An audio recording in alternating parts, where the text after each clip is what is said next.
uno se pregunta, ¿cómo es posible esto? Y ya tenemos una explicación. Tenemos una explicación de por qué el omeprazol no hacía nada y tenemos una explicación de por qué su jefe cambió. Y la explicación ya se conoce. Cuando una persona se siente amenazada, se activan unos núcleos en el cerebro que se llaman amígdalas. Siempre digo lo mismo, pero es que no quiero que haya confusión. Cuando hablo de amígdalas en el cerebro, no estas. Porque en una ocasión, con un grupo de pocas personas, no llevaba imágenes, no llevaba cerebros, que a veces llevo cerebro, empecé a hablar de las amígdalas y una persona empezó a ponerse súper pálida. Y yo digo, este se me cae redondo. Digo, ¿qué le está pasando? Digo, oye, ¿te encuentras bien? Y me dice, no. Digo, ¿pero qué te pasa? Y dice, que estoy entendiendo toda mi vida. Y ya no tiene remedio. Me las quitaron de pequeño. Vean, la confusión viene de que amígdala en griego es almendra y se parecen a estas, pero no son estas. Están en el cerebro.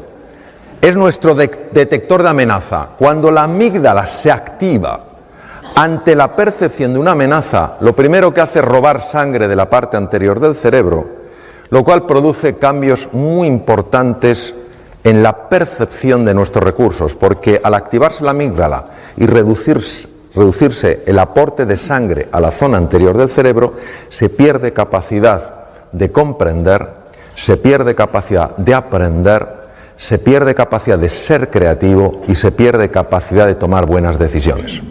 Por eso, cuando tú, Blas, antes hablabas del sentido positivo de la vida, incluso en la enfermedad, es muy importante, porque si tú la enfermedad solo la vives como una amenaza, no podrás encontrar recursos naturales que tienes que te pueden ayudar a tomar vías que favorezcan la curación, porque ni siquiera las verás. Por eso un niño, una niña en un colegio, en una escuela, un estudiante en una universidad, donde sea, una persona en una empresa, que se sientan amenazados, no que estén amenazados, que se sientan amenazados porque no hay una cultura de encuentro, de cordialidad, de afecto, y activen estos centros, no importa lo inteligentes que sean, no podrán comprender, no podrán aprender, no podrán ser creativos. No porque no lo tengan, sino porque cuando se activan las amígdalas, el riego de la zona anterior del cerebro se reduce. Y esto explica perfectamente por qué determinados jóvenes que no van bien en un contexto y no aprenden, cuando les cambias el contexto, les cambias la forma de enseñanza, aprenden y aprenden muy deprisa. Pero es que el efecto en el cuerpo es también muy marcado, y uno de los efectos es en el estómago. Cuando una persona se siente amenazada, y Margarita se sentía amenazada por su jefe, que no necesariamente la estaba amenazando, pero ella se sentía amenazada, el sistema nervioso simpático hace exactamente lo mismo que si te persiguiera un tigre. El tubo digestivo lo paraliza. ¿Entendéis? Porque no te vas a poner a comer si te persigue un tigre. ¿Qué pasa con un estómago que se paraliza? Un estómago que se paraliza es un estómago a través del cual la comida no puede fluir bien. La comida, cuando no fluye bien, se estanca. Cuando se estanca, se pudre. Cuando se pudre, fermenta. Cuando fermenta, produce gas. ¿Qué hace el gas? Hincha las paredes del estómago. No hay medicación, bueno, algunas que te reducen el gas, pero el omeprazol, por más que te baje el ácido, si el problema no es el ácido, el problema es la dilatación del estómago. En el momento en el que Margarita empezó a buscar el encuentro, al principio con una tenue sonrisa forzada, estaba mandando al cerebro un mensaje: tú no sonríes en presencia de la amenaza. ¿Os imagináis el tigre y que digas tú, ¡oh! ¡Qué oportunidad! ¡Oh! ¡Charlemos! No. Entonces, el simple hecho de el propio cuerpo disponerlo para el encuentro, y la sonrisa es así, es suficiente para que el sistema nervioso simpático se desconecte y se active el parasimpático. ¿Por qué se le quitó el dolor a Margarita? Porque el estómago empezó a funcionar. Ella no tenía ningún problema de estómago, por eso en las endoscopias no se veía nada, no había nada, porque la dilatación no se ve en la endoscopia. Bien. Cuando el profesor Hanseli, del que os he hablado, le entrevistaron porque se hizo muy famoso. En una de las entrevistas de radio le hicieron una pregunta normal. Su respuesta fue singular. Estamos hablando de un fisiólogo puro que se pasó 25 años en laboratorios. No estamos hablando de un místico, no estamos hablando de alguien, de un filósofo, no estamos hablando de un gran humanista, hablamos de un biólogo puro. Le preguntaron, profesor Shelley, ¿qué es lo que podemos hacer en una sociedad tan distresada? El distrés es el estrés negativo, como el de Margarita, el que daña. ¿Qué podemos hacer en una sociedad tan distresada para bajarlo? Contestación de Hans Shelley: ganarse el amor de su vecino. ¿Cómo es posible que este hombre fuera capaz de intuir cosas que se han descubierto muchos años después? Parte de la genialidad de él. Hoy en día sabemos que cuando una persona se encuentra con otra, con estos lazos de afecto, de cordialidad, de voluntad, de cooperación, automáticamente el cerebro produce una sustancia llamada beta-endorfina. Es un analgésico natural potentísimo. Capaz. Es como si tuviera algo y dijera, vuelve al centro, que te estás yendo. Capaz de reducir el dolor físico. Se sabe que es real, se sabe que es beta-endorfina real, no es algo imaginario, porque se bloquea con naloxona. Es decir, verdaderamente está bloqueando una molécula. Es decir, el ser humano en el encuentro experimenta menos dolor. Imaginaos el impacto que tiene esto en medicina. Tiene un impacto tremendo. Yo trabajo en un tema con niños con patologías malignas y esto es una cosa que estamos trabajando muchísimo. Hasta qué punto el encuentro, el sentirte apoyado, etcétera, verdaderamente tiene un impacto en la reducción del dolor, ¿no? Bien, pero lo siguiente que tampoco sabía el doctor Shelley, pero lo intuyó, fue que cuando dos seres humanos tienen esa voluntad de encontrarse, esa voluntad de cooperar, esa voluntad de colaborar, se libera en sangre una hormona llamada oxitocina. Las damas que estáis aquí diréis, esta hormona es mía. Yo soy mujer, yo he dado a luz, la lactación, todo lo que es el parto, la oxitocina, sí, pero también la tenemos los hombres y mujeres. La oxitocina es la hormona que se llama la hormona del amor, porque cuando tú te conectas con un ser humano, amistad, amor romántico, amor filial, lo que queráis, agape, amor como elección, la oxitocina protege naturalmente contra la enfermedad. Es un protector, por ejemplo, un protector del corazón y baja las cifras del LDL, del Low Density Lipoprotein, el colesterol, digamos, que se llama colesterol malo. Este es uno de mis maestros, el profesor Richard Davidson, dirige el centro más sofisticado en el mundo de imagen cerebral en relación a estados de silencio, estados meditativos, etc. Y él ha demostrado a través de un ejercicio, se llama Meta, un ejercicio muy utilizado en el mundo del Namaste, que cuando una persona visualiza, como decías tú, Blas, visualiza el afecto, primero hacia sus seres queridos, luego a los menos queridos, y hace lo que puede con los nada queridos, pero hace ese esfuerzo. Él ha observado, es el primer científico en el mundo que lo ha podido observar, ha observado que la parte anterior del cerebro, que si os acordáis es la que se bloquea cuando la amígdala se activa, ¿os acordáis? Pues resulta que empieza a crecer en grosor, aumenta la neuroplasticidad, la formación de nuevas neuronas y es capaz entonces de neutralizar el miedo. Luego quiere decir que el antídoto natural del miedo es el amor, no es el valor, es el amor. Cuando la amígdala que estaba activada se desactiva, la parte anterior del cerebro puede funcionar bien. Claro, esto tiene unas implicaciones enormes. Porque quiere decir que una persona que se siente amada, que se siente querida, es una persona que intelectualmente va a funcionar mejor. Y una persona que se siente humillada, que se siente avergonzada, que se siente empequeñecida, intelectualmente va a funcionar Peor, porque esos estados de ánimo están afectando al funcionamiento de su cerebro.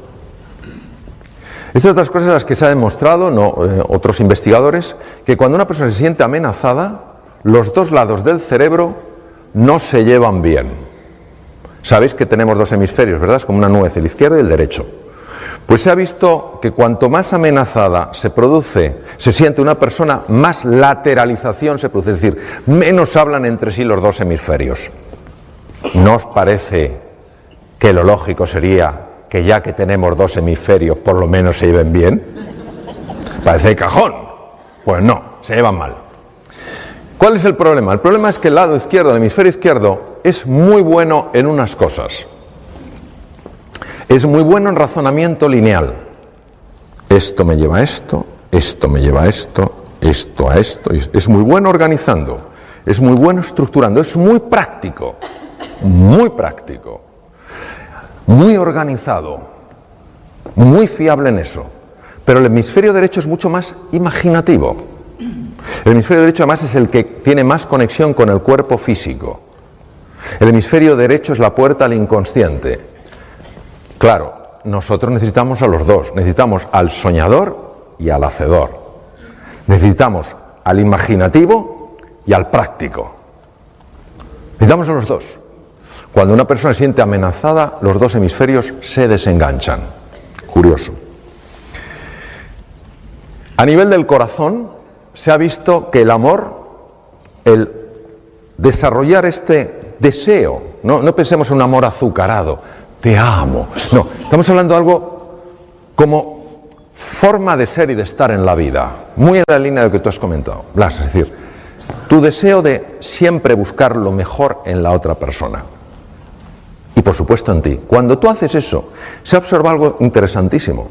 Nosotros para ver el ritmo del corazón usábamos el electrocardiograma, pero resulta que es muy vasto para medir la dimensión de la que os voy a hablar. Y ahora existe una metodología mucho más fina que permite ver lo que se llaman las alteraciones finas del ritmo cardíaco. Y observamos, por ejemplo, que cuando una persona está estresada porque se siente amenazada, aunque el electrocardiograma parezca normal, cuando tú lo haces mucho más fino, la lupa es mucho más precisa, observas las enormes irregularidades. Pero cuando la persona activa el otro sistema, el parasimpático, que es el que se activa en el encuentro, fijaros qué ritmo más curioso toma el corazón. Esto se ha asociado con mayor longitud de vida. Se llama coherencia cardíaca. La coherencia cardíaca hace que el corazón funcione mejor y el corazón tiene su propio cerebro, Emite un campo electromagnético hasta 3 metros de distancia, se ha medido. Y está alterando todas las células del cuerpo. Que el corazón funcione así está afectando a todas las células. El sistema parasimpático, que es el sistema del encuentro, opuesto al simpático, no es que el parasimpático sea bueno, es que cuando este está demasiado activo, ya hemos visto lo que pasa, la sensación de amenaza. Cuando el parasimpático empieza a dominar un poco el juego, aumenta la capacidad de hacer frente a las infecciones, porque se potencia el sistema inmune. Entonces, muy importante cara a la enfermedad. Se reduce la producción de radicales libres. Veréis, un radical libre, nosotros sabéis que usamos el oxígeno para producir energía, pero pagamos un precio. Lo mismo que para venir aquí de Alicante, ha habido que ir por una carretera de peaje y se paga un precio, y preferirías no pagarlo, pero si no pasas por ahí, para poder utilizar oxígeno y obtener energía pagamos un precio. Ese precio es la producción de unas cosas que se llaman radicales libres.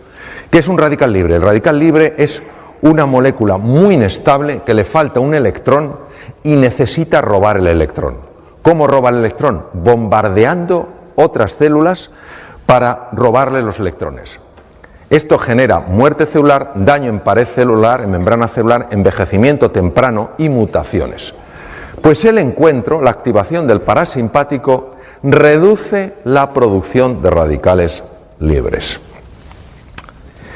Lo que veis ahí en las puntitas de los cromosomas se llaman los telómeros, y uno de los descubrimientos más importantes que se han hecho jamás en genética. El telómero se descubrió con microscopía electrónica. En los extremos de los cromosomas, lo que veis en color rojo, No se sabía muy bien lo que hacía. Los cromosomas son como unos estuches donde está el ácido, el DNA, el ácido desoxirribonucleico enrollado, el material genético. Cada vez que una célula se divide, tiene que duplicar los cromosomas para que a cada célula hija vaya el mismo número de cromosomas. En ese proceso el telómero se adelgaza. Si el telómero se adelgaza más allá de un cierto nivel, la célula ya no se puede reproducir. Si no se puede reproducir, una vez que esa célula llegue a su tiempo de vida, se muere. Es decir, la base del envejecimiento y la destrucción de los tejidos. Sorprendentemente, observaron que algo misterioso reparaba los telómeros y no sabían lo que era. Hasta que una investigadora australiana y un equipo de investigadores norteamericanos, la doctora Elizabeth Blackburn, demostró que es una estructura enzimática llamada la telomerasa. 2009 es el año en el que ella ganó el Premio Nobel de Medicina y Fisiología por el descubrimiento de la telomerasa. Elizabeth Blackburn estudió a madres que tenían niños con patologías cerebrales que exigían una atención constante. Algunas de estas madres tenían la ayuda de sus maridos, de la comunidad, pero había algunas que estaban totalmente solas haciendo frente a ese desafío. Habían volcado toda su vida en el cuidado de su hijo, de su hija, que había nacido así, ¿vale? Localizó a estas madres que se sentían solas en su lucha. Les extrajo sangre y midió tamaño de telómeros y cifra de telomerasa. Tamaño de los telómeros era muy bajo, cifras de telomerasa bajas. Esto, la implicación, es un acortamiento de la vida. ¿Entendéis por lo que he explicado? Se le ocurrió que a todas esas madres que ella había localizado de motu propio, ponerlas en contacto para que hablaran, para que pudieran compartir sus penas y sus alegrías, para sentirse comprendidas. De nuevo la presencia del encuentro, del amor. Meses después, Elizabeth Blackburn volvió a sacarle sangre. Los telómeros tenían longitud normal y la cifra de telomerasa se había normalizado. El centro más importante del mundo de investigación en monos, el mono que se utiliza ahora es el macaco, que es el mono que parece que ha hecho la mili, porque tiene el pelo como rasurado así, ¿sabes? Por el chimpancé ya prácticamente no se utiliza, lógicamente. Entonces, el centro más importante del mundo está en Estados Unidos. Hicieron la prueba de separar a monitos de sus madres y de sus familias y criarlos solos. Los monitos se volvieron muy agresivos y bloquearon la expresión de dos genes. Bueno, un montón de genes, pero de dos familias de genes. La familia de genes que protege de las infecciones, el sistema inmune, cada vez estaban malos, cada 2 por 3, y genes que afectan al desarrollo de la inteligencia del simio. Era la primera vez que se documentaba que la falta de afecto tenía este impacto. Entonces eligieron una pareja de monos ya adultos muy cariñosos, muy achuchones, como vosotros los de Cambi, de abrazo. Entonces pusieron a esos monitos que no habían expresado genes de la inteligencia de simio ni genes del sistema inmune a interaccionar con estos monos amables y cariñosos. Meses después, estos monos habían transformado su conducta, mucho más sociables, los pequeños, más sociables, pero es que además les sacaron sangre y vieron que ahora sí expresaban los genes de protección del sistema inmune y los genes de desarrollo intelectual en el macaco, que hace que resuelvan cosas que si no, no pueden. Impresionante. Es decir, nunca es tarde para amar y nunca es tarde para esperar un efecto del amor. No importa el pasado que una persona haya tenido. Ahora vamos a hablar de la importancia del silencio. ¿Por qué es tan importante el silencio? Es tan importante el silencio por lo ruidosa que es nuestra mente. Descartes, siglo XVII, padre de la filosofía racionalista, un hombre muy reconocido.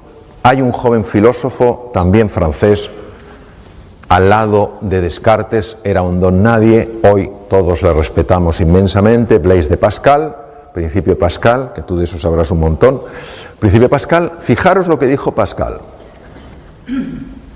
He descubierto que toda la infelicidad del hombre deriva de una sola causa, su incapacidad para mantenerse en quietud en su habitación. Y uno se pregunta, ¿de qué habla? Nuestra mente condicionada busca el control, el estatus y la posición porque se siente separada de todo. Y esa sensación de inseguridad, que no es la inseguridad del ser humano, es la inseguridad de la mente que maneja, que se llama mente dualista o condicionada, hace que para conseguir sentirse segura, se busque con desesperación el estatus, la importancia, el reconocimiento. Y ahí es donde entra la rivalidad, porque es una mente con una idea escasa del universo. Entonces, si yo quiero algo, te lo tengo que quitar a ti. De aquí viene la rivalidad. Nuestra mente condicionada está totalmente juzgando, evaluando, comparando, lamentándose por el pasado o preocupándose por el futuro. Poneros un momento de pie. Algunos no estáis como estáis. Alguna ventaja tenéis que tener. Bien.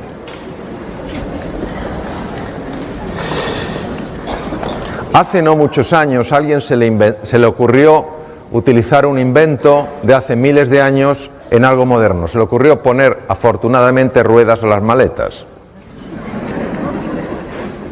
Pero hasta que a este genio, a esta mujer mentalmente privilegiada se le ocurrió esta idea, todos cargábamos con maletas, ¿a que sí?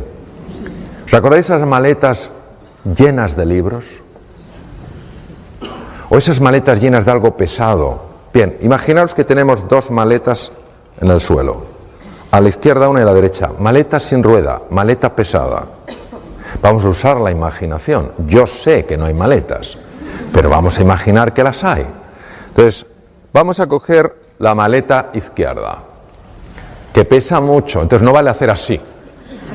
No hay nadie que esté aquí tan cuadrado. Entonces, que haga uno, ni tampoco hay que quedarse así, que no puedo, hombre. Una cosa media, la izquierda. Pesa, ¿verdad? A la derecha. Bien. Si anotáis el peso en la imaginación. ¿Notáis el peso? ¿Cómo uno va a caminar bien por la vida con semejantes maletas? Vamos a dejarlas caer. Ahora vamos a poner un nombre a cada maleta. La maleta de la izquierda se llama la maleta de las lamentaciones por el pasado. Ay, si hubiera hecho caso a mi abuela. Y hubiera estudiado idiomas. Ay, si no hubiera sido tan... Ay, si hubiera elegido mejor. Nos suena, ¿verdad? Esto es como el omeprazol. Nos suena a todos. La segunda maleta es la de las preocupaciones por el futuro. Ay, ¿qué será de mí? Ay, ¿cuánto durará esto? Ya nos podemos sentar. Si esperabais algo más sofisticado, no lo hay. Esto es lo que hay. Bien.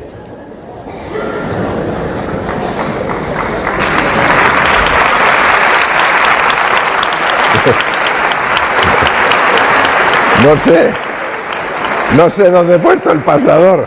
Yo creo que con tanta con tanta granada, incluso he puesto el paso impresionante. ¡Ah! Estaba camuflado. Ha decidido, como el micrófono, ponérmelo difícil. Bien, vamos a ver. Esta tendencia natural a arrastrarte al pasado y natural a arrojarte al futuro es tremendamente contraproducente en el ser humano, porque la mayor parte de las veces no es para acordarte de algo agradable, sino que es para lamentarte de algo. Y la mayor parte de las veces no es para anticipar el futuro, sino para preocuparte por el futuro. Por eso es tan importante el silencio, que quiere decir la presencia, estar aquí y ahora, en lugar de que te lleven para allá y te lleven para allá. ¿Por qué la mente nos quiere llevar para allá y para acá? Porque aquí ella no existe. Aquí solo existe la vida, solo existe la realidad. Por eso no quiere que estemos en el presente. Por eso tiene que meter ruido, mucho ruido. Y os voy a contar una historia del cuadro del rey. Había un rey que tenía un hijo, el joven príncipe, y el rey quería transmitirle a su hijo aquello que había hecho que su reino, que era una isla inmensa, fuera un reino de paz y de prosperidad a lo largo de muchos años.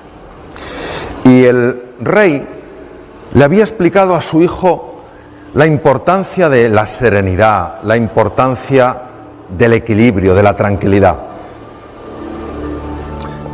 Pero por más que se lo decía, el joven príncipe no acababa de entender a qué se refería su padre. Entonces el padre dijo: se lo he explicado por activa y por pasiva, la importancia del equilibrio, de mantenerse sereno y en calma. Pero él no para de decirme que lo importante es la bravura, es el arrojo, es el ser intrépido. ¿Qué haré para que mi hijo comprenda?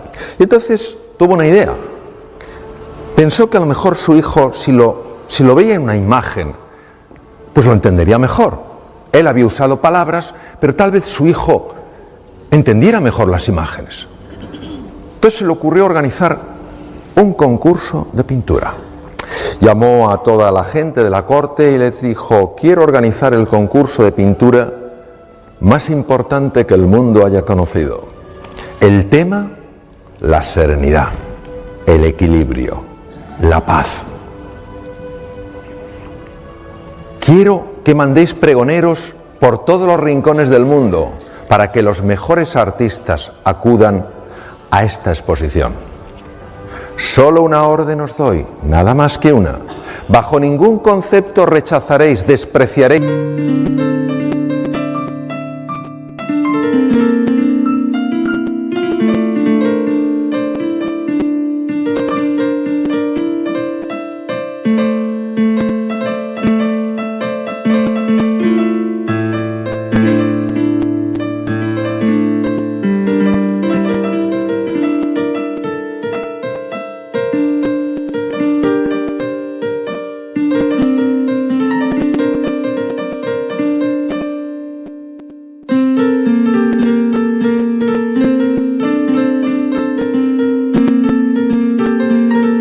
Ningún cuadro, por raro que os parezca.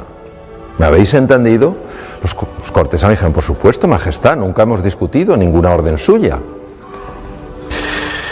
Los pregoneros fueron por todo el mundo hablando de este concurso magnífico de pintura, y pronto los mejores cuadros empezaron a llegar a aquella exposición, a aquel concurso. Cuadros que reflejaban mares en calma, un cielo azul, una gaviota sobrevolando, aquel mar tranquilo y en paz. Los cortesanos estaban chiflados. Bueno, qué cuadros más bonitos, qué calma transmiten, qué serenidad. Su majestad va a tener difícil elegir el ganador porque son todos extraordinarios. Pero de repente llegó un cuadro de lo más raro. Aquel cuadro representaba un mar turbulento, una enorme tormenta, donde las olas golpeaban rocas oscuras en medio de la tempestad.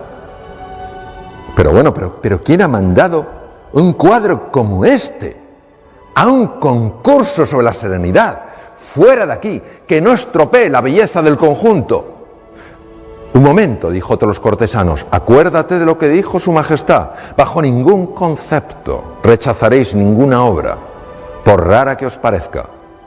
Está bien, pues vamos a ponerla allí, al rincón, donde nadie la vea. Que no perjudique, que no estropee la belleza de estos cuadros. Llegó el día en el que el rey, su majestad, tenía que elegir el cuadro ganador. El rey empezó a mirar aquellos cuadros y conforme iba recorriendo uno y otro cuadro, cada vez su semblante era más triste. Y cuando llegó al último, los nobles le preguntaron: pero majestad, ¿es que no le gusta ninguno? sí, sí son muy bonitos, pero a todos les falta algo. ¿Qué es aquello que hay allí? ¿El qué, Majestad? Eso parece un cuadro. Sí, sí, Majestad, es un cuadro, pero un cuadro pintado por un demente. Ni se le ocurra ir a verlo, porque es que le va a reducir la sensación de belleza que hay aquí. El rey decidió explorar. Se fue allí, observó aquel extraño cuadro, con aquellas rocas oscuras, golpeadas por las olas, aquella tempestad, aquella oscuridad, y de repente dijo: ¡oh! Este es el ganador, sin duda este es el ganador. Pero, Majestad, nunca hemos discutido nada que haya dicho usted. ¿Pero qué ve en este cuadro para declarar que es el ganador? Si no lo habéis visto bien, acercaros. Y el rey les señaló algo que el pintor había puesto, algo que había dibujado. En medio de aquellas rocas, bajo aquella tormenta, había un nido y un pajarito estaba alimentando a su cría, completamente ajeno a la tempestad. Entonces el rey les dijo: la serenidad no es no tener dificultades en tu vida, no es que no haya tormentas en tu existencia, es que siempre tengas muy claro cuál es tu prioridad. Ese es el cuento.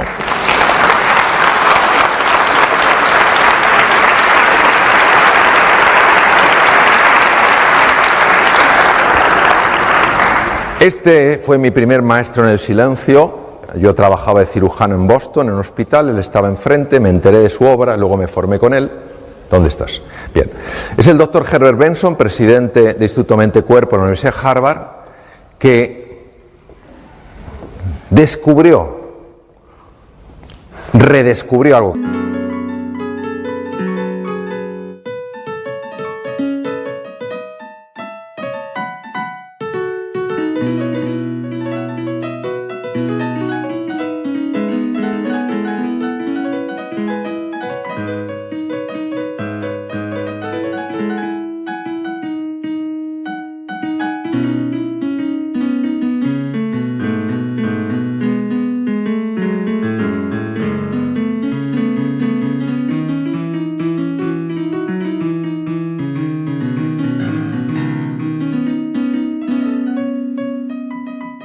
Había sido descubierto hace miles de años, redescubrió que la mente ruidosa genera enfermedad. Que esta especie de rumiación, ¿sabes lo que digo? Que te pasa una cosa por la mañana, que te incomoda, y está uno todo el día con lo mismo. Todo el día, parece una vaca, rumiando, somos así. Entonces él se enfadaba, me recuerdo en su despacho, decía: parar el tren de pensamientos perturbadores que entran sin tu permiso en la conciencia. Yo veía que se ponía como una moto. Ya lo entiendo por qué. A él le importaba mucho acabar con la hipertensión arterial, que sabéis que va dañando las arterias, y él sabía que si se conseguía activar el parasimpático, el sistema nervioso parasimpático, las personas seríamos menos reactivas y por tanto la tensión se regularía. Se fue a Dharamsala, en el norte de la India, donde vivía la comunidad tibetana. Después de un año de negociaciones con el Dalai Lama, el Dalai Lama le dio permiso, hizo registros de los monjes y vio que eran capaces de activar el parasimpático entrando en silencio. Lo aplicó a sus enfermos, algunos de ellos iban a cirugía cardíaca y mostraron un menor índice de complicaciones en la operación. Fue el primero en el mundo que con técnicas científicas, con abordajes científicos, mostró que el silencio ayuda a reparar el cuerpo. ¿Qué le pasó? Pues que algunos de sus enfermos, con el paso de los años, empezaron a decirle: doctor Benson, no es que esté mejor ya de la salud, que esté mucho mejor, es que pienso con más claridad, es que resuelvo mejor las cosas. ¿Qué me está pasando? Entonces él empezó a estudiar la creatividad. ¿Qué le pasa? Sincronización entre los dos hemisferios. Lo que no pueden separar, lo que no pueden resolver de forma independiente, sí lo pueden resolver de forma conjunta.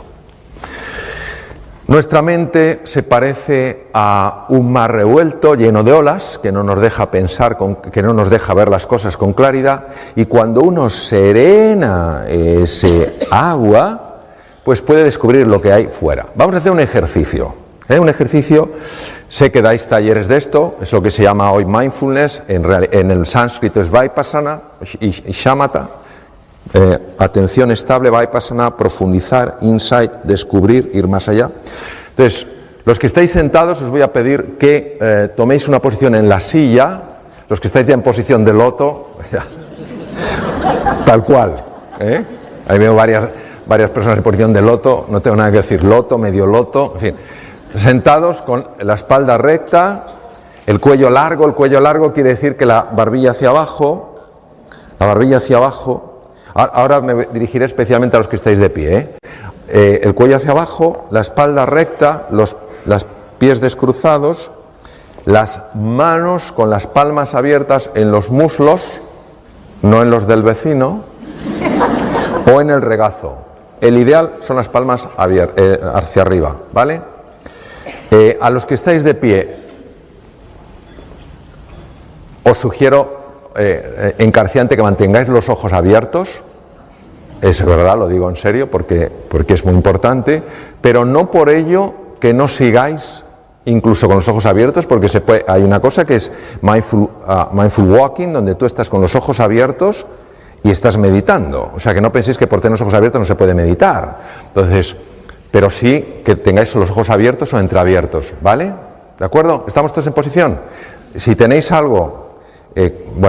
algo que os pese, si es un abrigo, nada, pero si es una cosa pesada la ponéis en el suelo, ¿vale? Entonces vamos a hacer este ejercicio, que es muy sencillo. La sugerencia, la propuesta, la oportunidad es cerrar los ojos o dejarlos entreabiertos, porque los ojos abiertos se despista muy fácilmente. Si decides cerrarlos, que sea cerrar suavemente, nada de cerrar diciendo, aquí no entra ni un fotón. No hay que hacer ninguna presión. Si son cerrados, amablemente cerrados, y son entreabiertos, suavemente entreabiertos.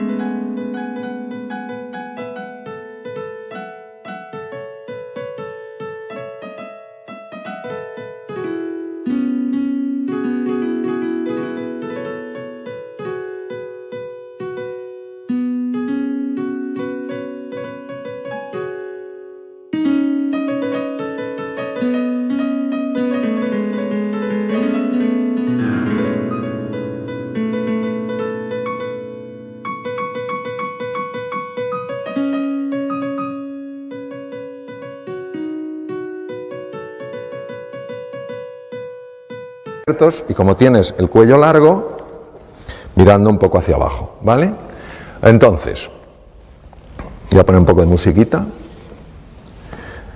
Lo que voy a pediros, por favor, es que toméis conciencia de la posición de vuestro cuerpo en la silla.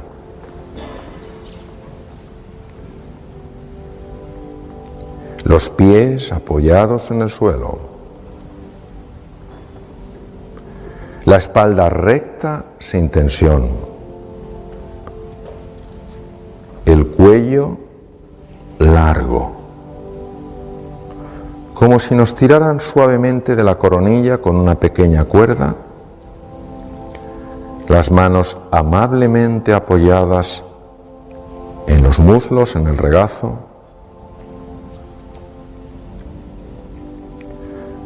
Y empezamos ahora a sentir las sensaciones del conjunto de nuestro cuerpo. No es visualizar, no es pensar, es notar las sensaciones de nuestro cuerpo. Hay algunas partes que se pueden sentir más, tal vez las manos, los pies, cualquier parte es igual de válida.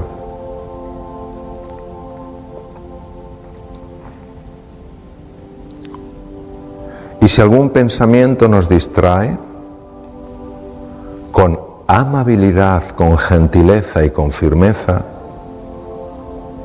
volvemos a llevar nuestra atención a las sensaciones de nuestro cuerpo.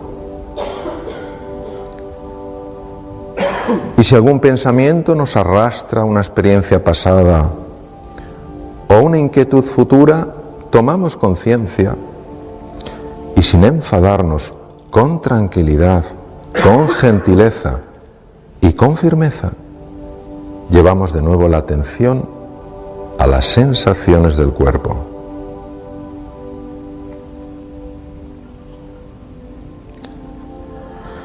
Y ahora vamos a poner nuestra atención en las sensaciones de la respiración.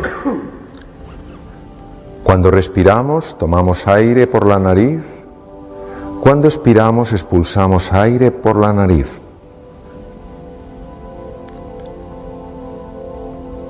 Y cada uno nota esa sensación de la inspiración y de la expiración con mayor intensidad en alguna parte del cuerpo.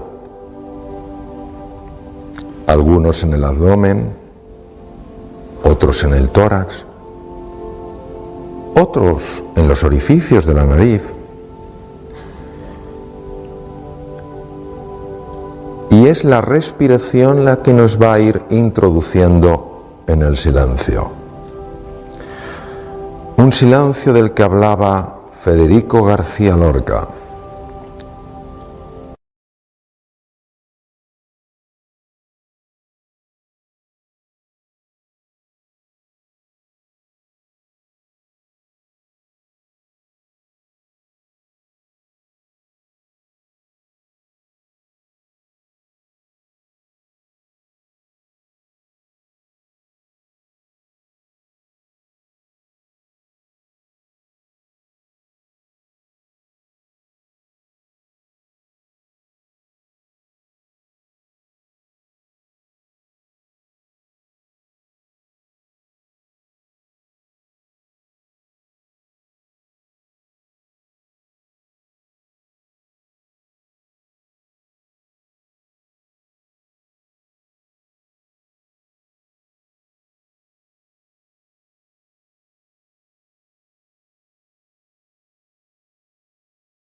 empezaremos a volver suavemente al nivel de conciencia del que partimos. Recordando siempre que es en nuestro centro, que es también universo y que es vida, habita la serenidad, la sabiduría, la creatividad, la comprensión profunda y el amor.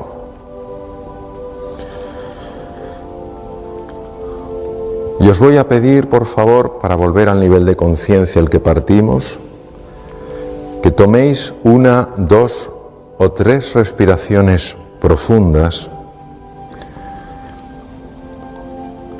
y poco a poco empecéis a abrir los ojos para volver a encontraros en este espacio completamente orientados en tiempo y en lugar. Vamos abriendo poco a poco los ojos y a medida que vamos abriendo los ojos nos vamos estirando como si fuéramos guepardos en la sabana africana. Magnífico. Muy bien.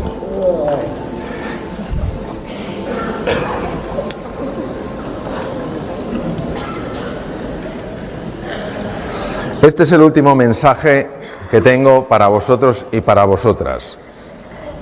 Las batallas, desde luego, se libran fuera, pero las guerras se ganan dentro. Muchas gracias.